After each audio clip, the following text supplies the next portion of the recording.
Salam sejahtera. Hari ini kami akan bentangkan eksperimen sosial mengenai bystander effect. Tujuan kami adalah untuk melihat sama ada kehadiran orang ramai di kawasan kampus mengurangkan rasa tanggungjawab individu untuk membantu. Kami ingin menguji adakah warga UUM akan bertindak jujur atau sekadar menjadi pemerhati pasif apabila melihat situasi kehilangan wang di depan mata. Jom. Objektif pertama kami adalah melihat difusi tanggungjawab. Kami menjalankan simulasi ini di laluan utama perpustakaan PSB semasa Pesta Buku Utara. Prosedurnya mudah. Ahli kumpulan kami, Confederate, akan menjatuhkan wang kertas RM10, RM20 atau RM6 secara sengaja. Dan pemerhati akan merekodkan reaksi subjek yang paling hampir dalam tempoh 30 saat.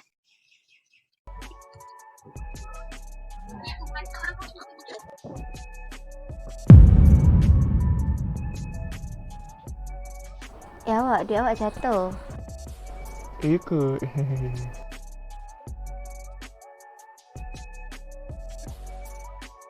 Kenapa awak tak ambil? Ya, abang punya kan? Abang punya? Kenapa ambil kan? Awak tak ambil? Yelah, abang punya dia kata jatuh. Kenapa awak tak ambil? Tak adalah. La ilaha illallah. Okey. Boleh. Setelah melihat reaksi-reaksi yang berlaku sebentar tadi, mungkin kita tertanya-tanya mengapa anda memilih untuk membantu dan mengapa lebih ramai yang memilih untuk hanya melihat.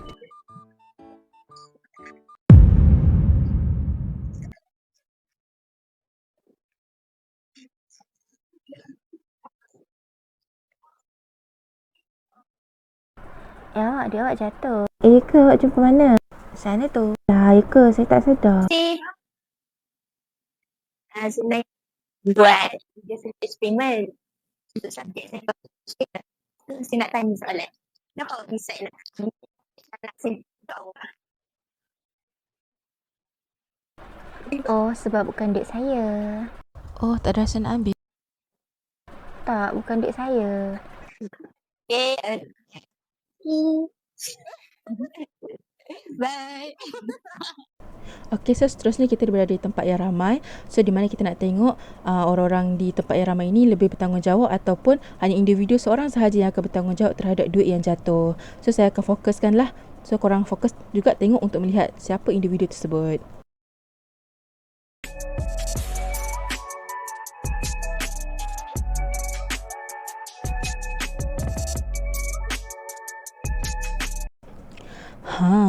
Yang saya zoom ni, itulah diorang. So kita akan tengok reaction diorang bila diorang tengok duit tu dan apa tindakan diorang. Adakah diorang membantu ataupun tidak.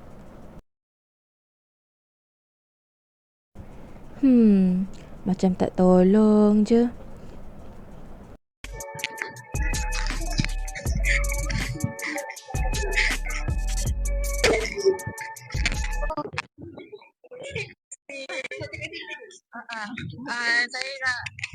Saya nak interview jap.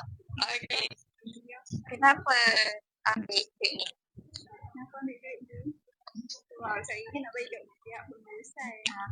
Duit jatuh ingat beritahu lah ada duit hilang kat sini. Itu je.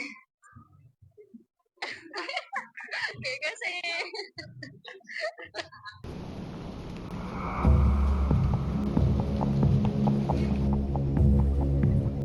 Baik, di minit ini kita ingin melihat adakah persekitaran mempengaruhi keputusan individu yang bertindak atau berdiam diri.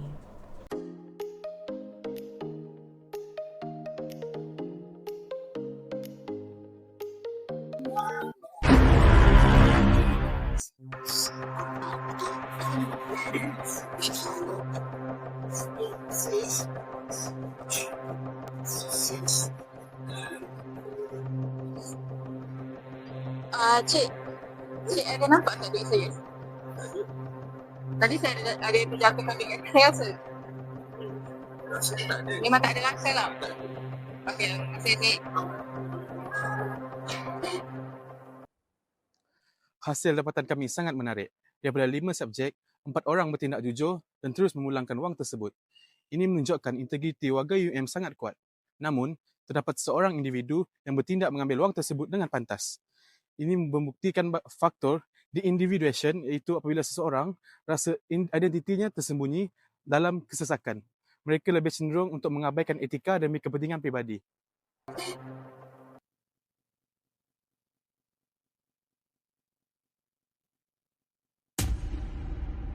Hey miss, you sudah jatuhkan DO.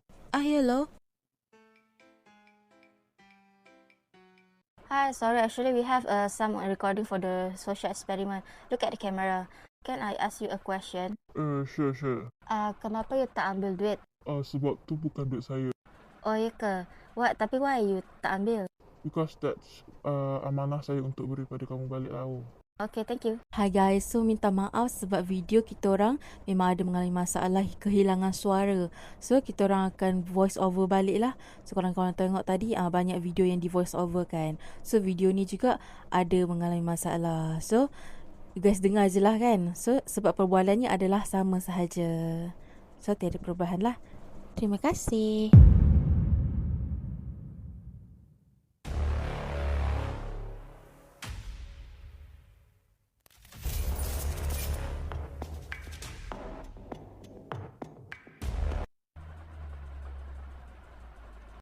Cik, you ada nampak duit saya? Tak ada. Jatuh sini ya? Tak ada. Ya ke? Tadi saya rasa saya ada jatuh kat sini. Tak ada. Saya tak tahu. Ya ke, Cik? Okay, tak apa. Terima kasih. Secara refleksinya, kami sedar ada saat singkat di mana subjek teragak-agak dan memandang sekeliling sebelum bertindak. Detik ini membuktikan kita sering menunggu lampu hijau daripada orang lain sebelum berbuat baik. Pengalaman ini mengajar kami bahawa kejujuran itu memerlukan keberanian untuk memecah kebuntuan sosial tanpa perlu menunggu orang lain mulakan dulu. Kesimpulannya, eksperimen ini mengesahkan keberanian seseorang individu boleh mencetuskan kesan domino yang positif. Walaupun bystander effect wujud, integriti individu adalah penentu utama. Sebagai seorang bakal graduan, kita perlu berhenti menjadi pemerhati pasif dan mula menjadi individu yang proaktif, yang berintegriti dan jadikan bagaimana pendapat anda mengenai video kami ini. Adakah anda tergolong dalam individu yang proaktif atau adakah anda individu yang pasif? Renungkanlah. Terima kasih. Jadi apa pandangan korang? Eksperimen ini bukanlah lakonan ya, tapi ia adalah satu usaha untuk kita memahami dinamika psikologi sosial yang berlaku dalam interaksi harian kita. Baik, terima kasih. Itu sahaja daripada program kami.